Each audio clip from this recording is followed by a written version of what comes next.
শুভ কাজে আর দেরি করে লাভ নেই, তাহলে এখন আমি বেরোই।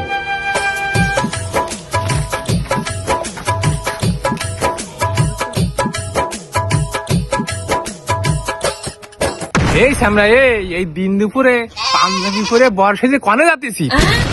এই বিয়াদব ছেলে, শুভ কাজে যাওয়ার সময় পিছন থেকে কেন ডাকো? আমার এই সাজগোজ দেখে বোঝো না আমি কোথায় যাচ্ছি? সে তো নাই বুঝলাম, তা মানুষ বেশি না মানসির জ্বালাই এই গরমে যে রোজ পড়তিছে, তা তুই এই সংসারে তুই কনে যাতিস একটু সত্যি করে কথা।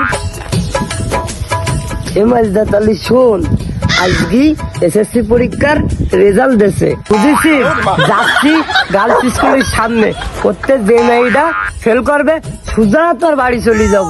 যাই পাকা কথা কই, সুজা ওর বাড়ি যেই বিয়ে করে নিয়ে চলে আসবো।